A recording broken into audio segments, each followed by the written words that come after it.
नमस्कार दोस्तों, स्वागत है आपका सरकारी नौकरी अलर्ट्स पर। बिहार में प्राइमरी टीचर, टीजीटी टीचर व पीजीटी टीचर भर्ती 2023 की ऑफिशियल नोटिफिकेशन जारी कर दी गई है। देख सकते हैं 1,70,461 पदों पर दोस्तों भर्ती होनी है, यानी कि बहुत ही बम्पर वैकेंसी है। आप सभी प्रशिक्षु इस बार जरूर एक सरकारी नौकरी ले सकते हैं। आपको सैलरी 35,000 से 80,000 रुपये प्रतिमाह होगा और अलग अलग पदों के लिए अलग अलग होगा। वह इसके बारे में हम आगे वीडियो में बात करेंगे। अगर आपको वीडियो पसंद आए तो वीडियो को लाइक करें और चैनल को सब्सक्राइब अवश्य करें। बीपीएससी ने यह जो वैकेंसी है वह निकाली है। एडवर्टाइजमेंट नंबर यहाँ देख सकते हैं 26/2023 इसका एडवर्टाइजमेंट नंबर है। अब यहाँ से देखेंगे हम इम्पॉर्टेंट डेट्स और बाकी की सभी जानकारियाँ। तो वीडियो में लास्ट तक बने रहें क्योंकि वीडियो बहुत इंटरेस्टिंग होने वाली है, क्योंकि बहुत ही बम्पर वैकेंसी आई है। इंपॉर्टेंट डेट्स देख सकते हैं आप। एप्लीकेशन फॉर्म भरने की डेट होगी 15 जून 2023 से 12 जुलाई 2023 तक, और एग्जामिनेशन फी का जो पेमेंट करने का लास्ट डेट होगा वह 12 जुलाई 2023 तक होगा। और जैसे ही आपका एग्जाम डेट आएगा हम शॉर्ट वीडियो के माध्यम से आपको जरूर बता देंगे। एप्लीकेशन फी देख सकते हैं जनरल, ओबीसी, अदर स्टेट की 750 रुपये, SC ST और फिजिकली हैंडीकैप्ड की 200 रुपये, और फीमेल कैंडिडेट जो कि बिहार डोमिसाइल के, यानी कि जिनका स्थायी निवास प्रमाण पत्र जो है बिहार का है, वह 200 रुपये में मात्र यह फॉर्म भर सकते हैं। तो फीमेल कैंडिडेट जरूर फॉर्म भरना सुनिश्चित करें। इसके अलावा देख सकते हैं एज लिमिट, आपकी जो एज काउंट होगी वह 1 अगस्त 2023 से काउंट होगी, ठीक है। यानी कि 1 अगस्त 2023 तक आपकी मिनिमम एज 18 साल फॉर प्राइमरी टीचर के लिए होनी चाहिए, और 21 साल आपकी मिनिमम एज होनी चाहिए टीजीटी या पीजीटी टीचर के लिए, और मैक्सिमम एज 37 साल आपकी हो सकती है फॉर मेल कैंडिडेट्स के लिए, और 40 साल आपकी हो सकती है फीमेल कैंडिडेट्स के लिए, सभी वैकेंसियों के लिए, ठीक है। इसके अलावा देख सकते हैं बिहार सरकारी अध्यापक भर्ती 2023 में जो आपका क्लास 1 से लेकर 5 तक के जो पदों पर नियुक्ति होनी है, उनके लिए शैक्षणिक योग्यता क्या होनी चाहिए। जी हाँ, शैक्षणिक योग्यता के बारे में बहुत सारे लोग पूछते हैं, तो इसके बारे में हम बताना चाहेंगे। पहला देख सकते हैं, या तो आपके पास न्यूनतम 50% अंकों के साथ उच्चतर माध्यमिक यानी कि 12th या इसके समकक्ष तथा प्रारंभिक शिक्षा शास्त्र में द्विवर्षीय डिप्लोमा, चाहे उसे कोई भी नाम दिया। द्विवर्षीय डिप्लोमा मतलब डीएलएड, बीटीसी आप इसे बोल सकते हैं, या फिर अभी बीएड वाले कॉलम आगे आ रहा है, ठीक है। और न्यूनतम 45% अंकों के साथ 12वीं पास हो, एवं प्रारंभिक शिक्षा शास्त्र में द्विवर्षीय डिप्लोमा, चाहे उसे कोई भी नाम दिया गया, अलग अलग स्टेट में अलग अलग नाम दिया जाता है, जो राष्ट्रीय अध्यापक शिक्षा परिषद मान्यता मानदंड और क्रियाविधि विनियम 2002 के अनुसार प्राप्त किया गया हो, ठीक है। या फिर इसके अलावा क्या हो सकता है, न्यूनतम 50% अंकों के साथ 12th पास हो आप, तथा 4 वर्षीय प्रारंभिक शिक्षा शास्त्र में स्नातक यानी कि BLED आपने किया, उत्तर माध्यमिक यानी कि 12th, तथा शिक्षा शास्त्र विशेष शिक्षा में द्विवर्षीय डिप्लोमा हो आपके पास, या फिर स्नातक तथा प्रारंभिक शिक्षा में द्विवर्षीय डिप्लोमा, चाहे जिस उसे किसी भी नाम से जाना जाता हो अदर स्टेट में, या फिर 50% अंकों के साथ स्नातक तथा शिक्षा स्नातक यानी कि BEd आपके पास हो, या फिर न्यूनतम 55% अंकों के साथ अथवा उसके समकक्ष ग्रेड के साथ स्नातकोत्तर स्नातकोत्तर और 3 वर्षीय एकीकृत BEd या फिर MEd आपके पास हो, तो आप 1 से 5 तक वाला फॉर्म भर सकते हैं। यहाँ पर कुछ परंतु दिया गया है, इसको आप स्वयं पढ़ें। अगर आप NCTE से मान्यता प्राप्त किसी संस्थान से आपने कोई टीचर से संबंधित डिग्री ली हो या फिर सर्टिफिकेट लिया हो, तो भी आप फॉर्म भर सकते हैं, लेकिन इसके लिए आपको ये नोटिफिकेशन पढ़नी पड़ेगी। इसका लिंक हमने डिस्क्रिप्शन बॉक्स में भी दे दिया है, आप वहाँ से जाके पढ़ सकते हैं, या फिर यहाँ पर वीडियो पॉज करके भी आप इसे पढ़ सकते हो, ठीक है। इसके अलावा यहाँ पर हम देखेंगे जो क्लास 9 से 10 तक के अध्यापक हैं उनके लिए शैक्षणिक योग्यता क्या होगी, ठीक है। तो पहला देख सकते हैं आप, विनिर्दिष्ट विषय वस्तु समूह में कम से कम 50% अंक के साथ किसी मान्यता प्राप्त विश्वविद्यालय से स्नातक हो आपके पास यानी ग्रेजुएशन, या फिर पोस्ट ग्रेजुएशन अथवा इसके समतुल्य उत्तीर्ण एवं राष्ट्रीय अध्यापक शिक्षा परिषद से मान्यता प्राप्त संस्थान से शिक्षा में स्नातक यानी कि BEd हो आपके पास, ठीक है। यह 9 से 10 तक के विद्यालय के लिए, ठीक है। इसके अलावा क्या हो सकता है, किसी मान्यता प्राप्त विश्वविद्यालय से स्नातक हो आपके पास, या फिर पोस्ट ग्रेजुएशन हो, और कम से कम 45% अंकों के साथ आपके पास यह पोस्ट ग्रेजुएशन या स्नातक होना चाहिए, और 13/11/2002 को अधिसूचित राष्ट्रीय अध्यापक शिक्षा परिषद 2002 तथा 10/12/2007 को अधिसूचित राष्ट्रीय अध्यापक शिक्षा परिषद विनिमय 2007 के अनुसार राष्ट्रीय अध्यापक शिक्षा परिषद से मान्यता प्राप्त संस्थान से शिक्षा में स्नातक यानी कि BEd हो आपके पास, ठीक है। आई होप कि आपको समझ में आ रहा होगा, काफ़ी लंबा डिटेल में लिख रखा है यहाँ पर। अथवा यहाँ पर देख सकते हैं राष्ट्रीय अध्यापक शिक्षा परिषद से मान्यता प्राप्त किसी भी संस्थान से विनिर्दिष्ट विषय समूह में, यानी कि जो भी विषय का टीचर आपको बनना है, आपके पास BEd या फिर BSc ED की 4 वर्षीय उपाधि हो। ठीक है, परंतु किसमें भी है, जैसे कक्षा 9 से 10 के लिए विद्यालय अध्यापक के पद पर नियुक्ति हेतु शैक्षणिक एवं प्रशैक्षणिक योग्यता में अनुसूचित जाति, अनुसूचित जनजाति, अत्यंत पिछड़ा वर्ग एवं दिव्यांग के अभ्यर्थियों को न्यूनतम निर्धारित अंक में 5% की छूट दी जाएगी। ठीक है, यानी कि एक न्यूनतम अर्हतांक होता है, जैसे कि एससी के लिए 35%, एसटी के लिए 40% और ओबीसी के लिए 50%, ऐसे समथिंग होता है। ठीक है, एग्जैक्ट नहीं बता रहा हूँ। उसमें 5% की छूट मिलेगी आपको, जो पीछे वाली 9 से 10 तक की पोस्ट है उसमें।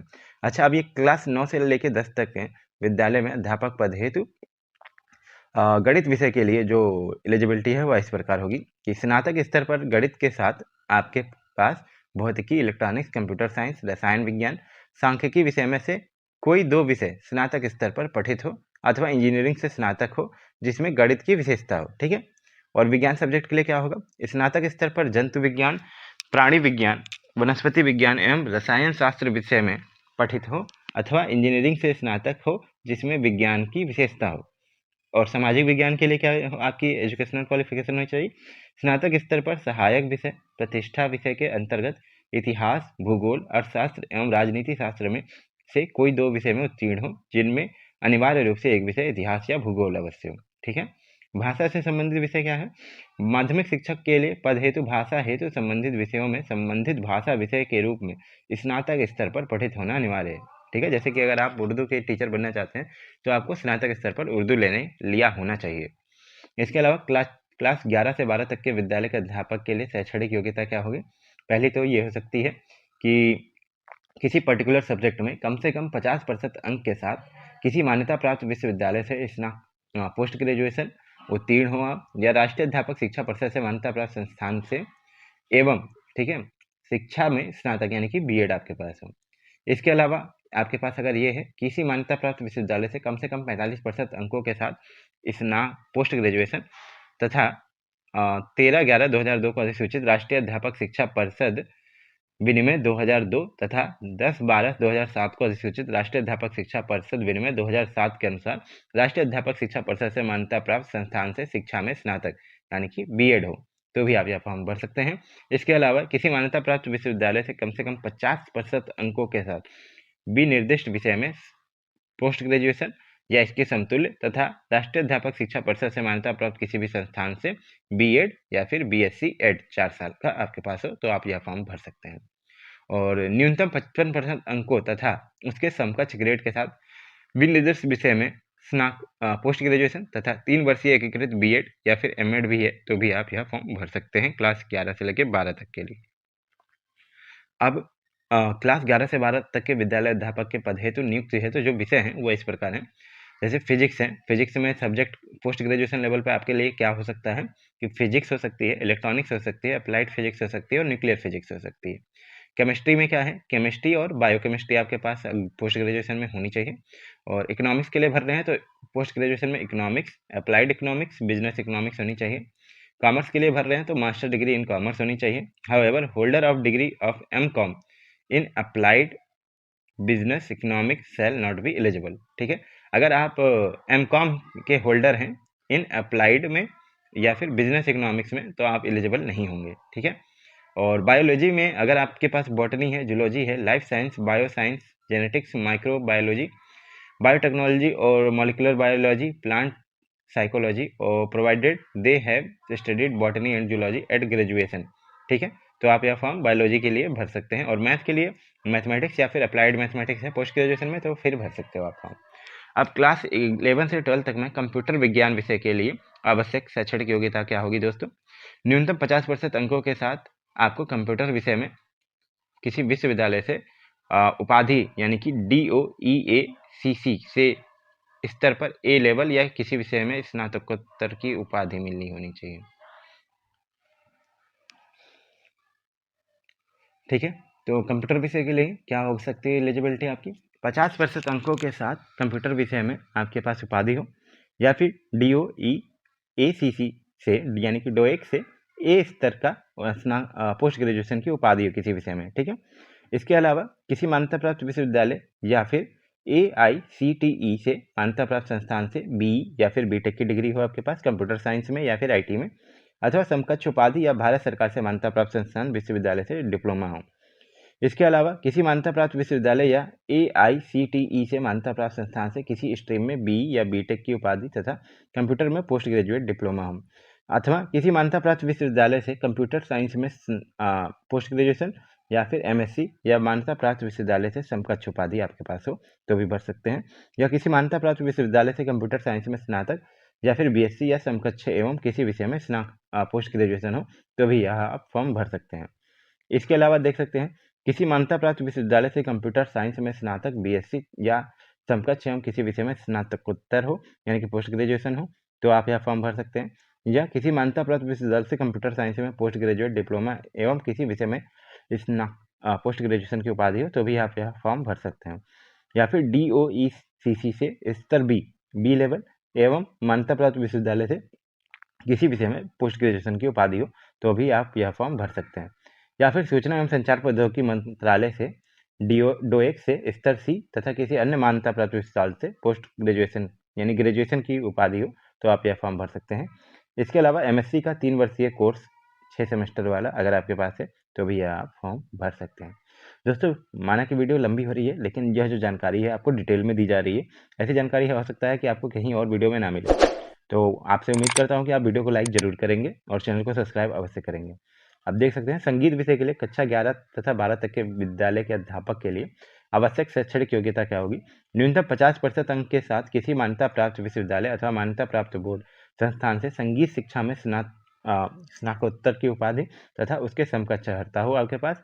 मान्यता प्राप्त संस्था के संबंध में किसी प्रकार का विवाद उत्पन्न होने पर प्रशासकीय विभाग का निर्णय अंतिम होगा। इसके अलावा 11 से 12 तक में वाणिज्य संकाय विषय में विद्यालय अध्यापक के पद पर नियुक्ति हेतु पात्रता क्या होगी, वाणिज्य संकाय में 3 वर्षीय क्रमशः EPS उद्यमिता अकाउंटेंसी लेखाशास्त्र एवं बिजनेस स्टडीज की नियुक्ति की जाएगी। इस हेतु वाणिज्य में शिक्षक पात्रता परीक्षा उत्तीर्ण अभ्यर्थी उक्त तीनों विषयों में से किसी एक विषय में नियुक्ति हेतु आवेदन कर सकते हैं। ठीक है, और इसके अलावा देखते हैं अभी आगे, और इसमें राज्य सरकार एवं केंद्र सरकार द्वारा समय समय पर आहत शिक्षक पात्रता परीक्षा आपको पास होनी चाहिए, जिसमें कि पहला अगर प्राथमिक शिक्षा के लिए आपका CTET का पेपर 1 अथवा BTET का पेपर 1 पास होना चाहिए, और माध्यमिक विद्यालयों के अध्यापकों के लिए STET पेपर 1 पास होना चाहिए, और उच्च माध्यमिक विद्यालयों के अध्यापकों के लिए STET पेपर 2 में उत्तीर्ण होना चाहिए आपको, तभी आप यह फॉर्म भर सकते हैं। इसके अलावा यहाँ पर देख सकते हैं जो पेपर होगी उसमें भाषा विषय जो भाषा है उसका अर्हता में क्या होगा, प्रश्नों की संख्या होगी 100, भाग 1 25 नंबर एवं भाग 2 75 नंबर का होगा। परीक्षा की अवधि 2 घंटे होगी। कुल अंक दोस्तों 100 अंक का होगा। ठीक है, और प्राथमिक से उच्च माध्यमिक विद्यालयों के लिए सभी अध्यापकों के लिए यह जो पेपर होगा भाषा वाला होगा। यह पत्र 2 भाग में होंगे, यथा भाग 1 तथा भाग 2। भाग 1 में अंग्रेजी भाषा सभी के लिए समान होगी, और भाग 2 में हिंदी भाषा, उर्दू भाषा, बांग्ला भाषा तीनों में से किसी एक भाषा का चुनाव करना होगा। इस पत्र का अर्हतांक दोनों भाग को मिलाकर कम से कम 30% अनिवार्य है, लेकिन इनमें कोई नेगेटिव मार्किंग नहीं होगी। ठीक है, अब सामान्य अध्ययन के लिए देखेंगे 120 हो गए प्रश्नों की संख्या, 2 घंटे के पेपर होगा और कुल अंक होंगे 120। ठीक है, और क्लास 1 से लेकर 5 तक के लिए है ये। तो इसमें क्या होगा कि प्राथमिक गणित, मानसिक क्षमता प्रशिक्षण परीक्षण, सामान्य जागरूकता, सामान्य विज्ञान, सामाजिक विज्ञान और भारतीय राष्ट्रीय आंदोलन, भूगोल और पर्यावरण शामिल है। सामान्य अध्ययन पत्र के प्रश्न प्राथमिक विद्यालय के पाठ्यक्रम SCERT से संबंधित होंगे, लेकिन इसका स्तर उम्मीदवार हेतु निर्धारित न्यूनतम अर्हता के आलोक में होगा। ठीक है, विषय एवं सामान्य में 120 नंबर का होगा, 2 घंटे का होगा और 120 क्वेश्चन ही होंगे। 9 से 10 तक के टीचर्स के लिए यह होगा। यह पत्र 2 भाग में होंगे, यथा भाग 1 तथा भाग 2। अब इसमें क्या है, भाग 1 80 नंबर का होगा, भाग 2 40 नंबर का होगा। ठीक है, और क्वेश्चन के जो नंबर होंगे वो भी इस प्रकार होंगे कि 80 भाग 1 में 80 क्वेश्चन होंगे और भाग 2 में 40। अब भाग 1 में क्या होगा, एक विषय प्रश्न पत्र होगा। उम्मीदवारों द्वारा इन पत्रों में से किसी एक पत्र का चुनाव किया जाना है। हिंदी, बांग्ला, उर्दू, संस्कृत, अरबी, फारसी, अंग्रेजी, विज्ञान, गणित एवं सामाजिक विज्ञान। विषय पत्र माध्यमिक विद्यालयों के विषयों के पाठ्यक्रम बिहार विद्यालय परीक्षा समिति NCERT से संबंधित होंगे, लेकिन इसका स्तर उम्मीदवार हेतु निर्धारित न्यूनतम अर्हता के आलोक में होगा, यानी कि क्लास 11 से लेकर 12 तक का है तो उस लेवल का आपको पेपर दिया जाएगा।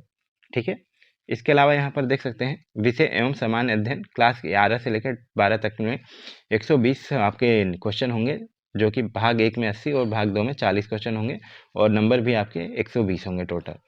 ठीक है, यह पत्र 2 भागों में होंगे, भाग 1 तथा भाग 2। भाग 1 एक विषय प्रश्न पत्र है। उम्मीदवारों द्वारा इन पत्रों में से किसी एक पत्र का चुनाव करना है, जिनमें होंगे आपके हिंदी, उर्दू, अंग्रेजी, संस्कृत, बांग्ला, मैथिली, मगही, अरबी, फारसी, भोजपुरी, पाली, प्राकृत, गणित, भौतिकी, रसायन शास्त्र, वनस्पति शास्त्र, जंतु विज्ञान, इतिहास, राजनीति विज्ञान और फलाना ढिमकाना। आप इनमें से किसी एक विषय को चूज कर सकते हो। और इसके अलावा भाग 2 में क्या होगा, एक समान अध्ययन पत्र है जिसके प्रश्न उच्च माध्यमिक विद्यालय के पाठ्यक्रम से संबंधित होंगे, लेकिन इसका स्तर उम्मीदवार हेतु निर्धारित न्यूनतम अर्हता आलोक में होगा। इसमें प्राथमिक गणित, सामान्य जागरूकता, सामान्य विज्ञान, भारतीय राष्ट्रीय आंदोलन एवं भूगोल शामिल होंगे। ओके दोस्तों, अभी देख सकते हैं आरक्षित कोटि देख सकते हैं। अगर आप फॉर्म भरेंगे तो आपको यह ज़रूरत पड़ेगी। अनारक्षित अनरिजर्व की जो कोड है वह है 01, शेड्यूल कास्ट का जो है 02 है, और एसटी का 03, ईबीसी यानी कि अति पिछड़ा वर्ग का 04, और बीसी यानी कि पिछड़ा वर्ग का 5 है 05, और पिछड़ा वर्ग की महिला अगर बीसीएल हैं तो आपका 06 कोड होगा, और ईडब्ल्यूएस का 07 होगा। यह आपको फॉर्म भरते टाइम काम आएगा, आप चाहें तो कॉपी पे भी नोट कर सकते हो। इसके अलावा आपको दोस्तों लिंक हमने नोटिफिकेशन बॉक्स में दे दिया है पीडीएफ का, वहाँ से जाके आप कैटेगरी वाइज देख सकते हैं कि कौन सी पोस्ट और कौन सी सब्जेक्ट के लिए कितने पोस्ट अवेलेबल हैं। ठीक है, सैलरी देख सकते हैं। प्राइमरी टीचर की जो बेसिक सैलरी होगी वह 25,000 रुपये होगी, प्लस अदर पर्क्स होंगे यानी कि भत्ते होंगे, और उनको मिला के लगभग आपकी 30 से 35,000 रुपये आपकी स्टार्टिंग में सैलरी जा सकती है। और 9 to 10 का जो टीचर हो गया उसका जो बेसिक सैलरी होगा दोस्तों 31,000 है। दोस्तों बेसिक सैलरी का मतलब होता है वो रास सैलरी जिसमें आपका कोई भी भत्ता ना शामिल किया गया हो। ठीक है, और 11 से 12 तक के जो टीचर हैं उनकी बेसिक सैलरी 32,000 होगी, और साथ में बहुत सारे भत्ते होंगे, तो आपकी सैलरी काफ़ी अच्छी हो जाएगी। इसके अलावा इस पोस्ट से संबंधित अभी सभी डिटेल यहाँ पर समाप्त हो गए हैं। दोस्तों वीडियो बनाने में बहुत मेहनत लगी है, आशा करता हूँ कि आपको वीडियो पसंद आया होगा। अगर वीडियो पसंद आया तो चैनल को सब्सक्राइब अवश्य करें और वीडियो को लाइक करें। इसके अलावा आप मुझे इंस्टाग्राम पर भी फॉलो कर सकते हैं। मेरी इंस्टाग्राम आईडी है @AnkitG1432। ठीक है, टेलीग्राम चैनल का लिंक भी डिस्क्रिप्शन बॉक्स में दे दिया है, वहाँ से जा करके आप इस वीडियो की पीडीएफ भी डाउनलोड कर सकते हैं। तो दोस्तों इसी प्रकार से हमारे साथ बने रहें और देखते रहें सभी सरकारी नौकरी से संबंधित अपडेट्स को। धन्यवाद।